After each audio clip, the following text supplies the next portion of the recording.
Tamo kwa baby me Adom TV Badwam na ohwe no Ghana month emu ene ya hye no ene ye first match na de Awurade ne da na se ono ode ya sase no onfa ye enko awie ye pa ye da se bra ye drei ye won komota obi e wo ho ya pomuden Dr. Time da so e wo ha aye ne babedi enkomo na fe ya hwe se busumi we de ni kwan se ye de yare bie ewuramu dog anopai ye mo akwaba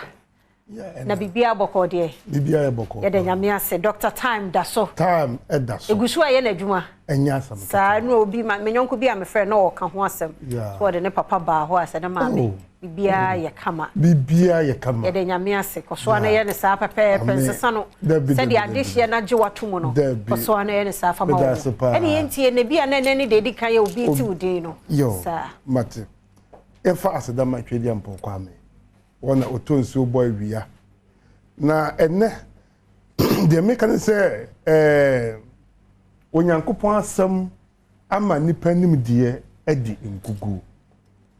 efise emfidie se yale bi eni aduro de enimdifo ekeka no se emfidie se yale bebro ho a eni aduro ba nyankopon asem ne se onyankopon tumi sa yale nyina nyame asam esem nyankopon tumi sa yale nyina ba nyankopon nam Dr. Tam da soso ama enema enimdifo asua ni nyina adi enkuguo efrise yale bia eni ho a eba Medimafo Herbal clinic ya onyankopon Adom yentumi mfatam entoso enti wadin sa wo yale bi na yaka sa yale we de eni aduro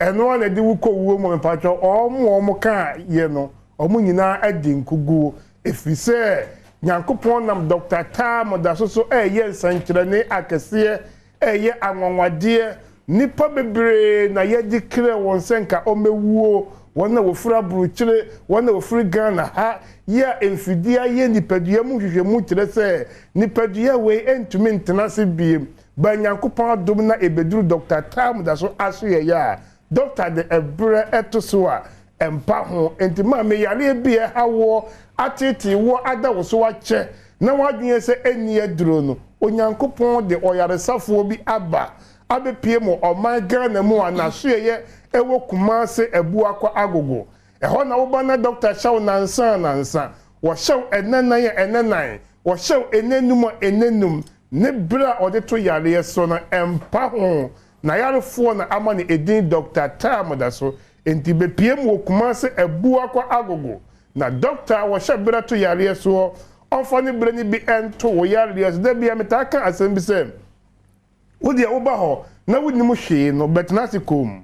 na wona wa ba ho da no wona ayarefo na odila ni mu no bisa won se me ma hada me pacho mo na modikan abaha wo ba ha sei na etie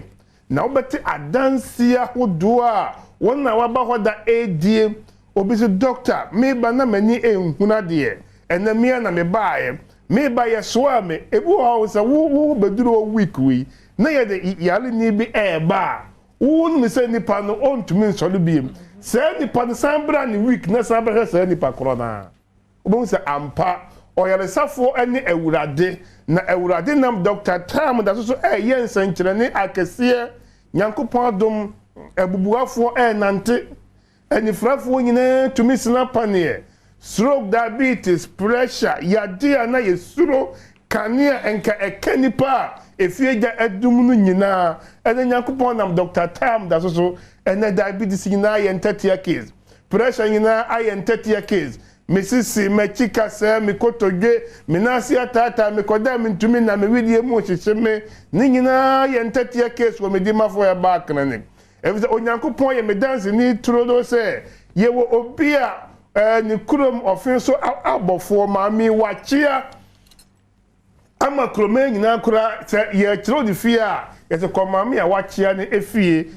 ena ye de kire maami fi ni kurom ba na wachia inshira enka ewurade nyankopon oba Medimafo Herbal clinic ya okofie no na watne maami bi asanto a ose ne ma de ne ko abroche se ne mu akwa 73 years ne ma se ye wosika ye maami mu nkoa okodi US emfie mienu broni se obi nya 73 na ne mu kun a eduro bi ani wiase a obetumi dia masa nipa na ama ne mu atene enhyira enka ye awurade nyankopɔn onam Dr. Tam so yensenkyerane akese enema mi mu atena otumi epra eye ne bibia ekire se ayaresa enye mfidie ayaresa eye eduro a nyankopɔn ekyira so betaka masa bi se nipa wa ye ka no ka seye a ono na onim kwan obafo esiesi amana ayete se de na etie kane na otoye ne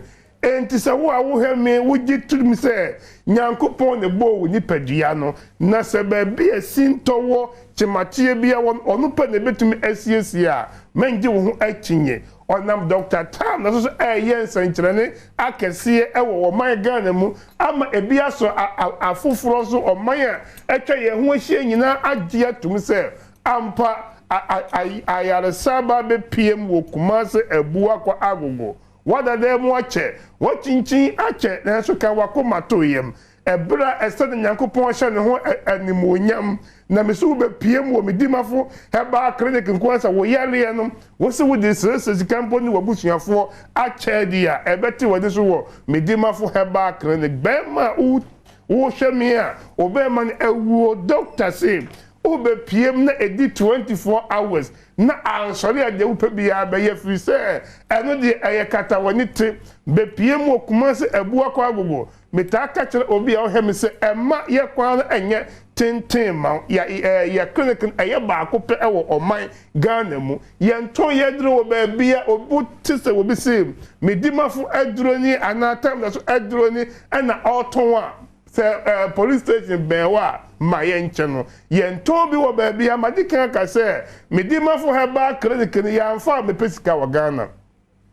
yɛwɔ nuro bebra Food and Drug Authority I registered yama Medimafo Herbal clinic by yemfo yedron kogu pharmacy shop biemu if you say ye pese ye hwe oman Ghana yie enka sabre enka clinic wo kwa kaso abi wo ho ba bi obefa bi abi wo je say ye di pesika da bi ye say ye hia wa yaresa no enti na doctor say ba bia wo bia no wo be PM Kumase Ebua kwa agogo a nyankopon adom obesa wo yale ya so ye ba akopɔ wo Ghana ha eye Kumase eye Asante Mantem baby a ufi baby a usi Kumase aso ubesi Ebua kwa police station winyesi police station wo pe usi wuda upe kura ura police station wo say me ko Medimafo ye de wo beko nyankopon do March eye Easter Monday Easter Tuesday and Wednesday no Dr. Tam that's sign na chede no eye TV no me pacho TV no ye che mako 50 Easter Monday ye beche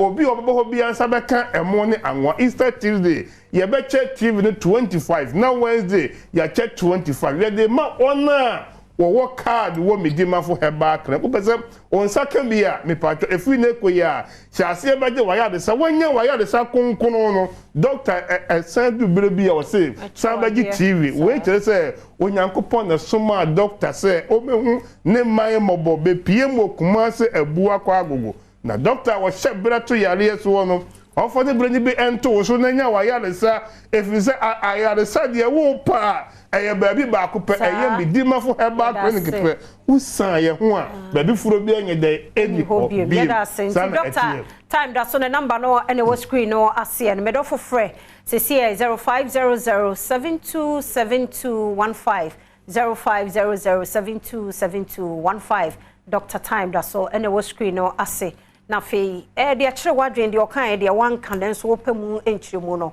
ofrɛ na na ne de nkomodo ge phone si ha yada se papa medin de afia amankwa tamaklo o se ne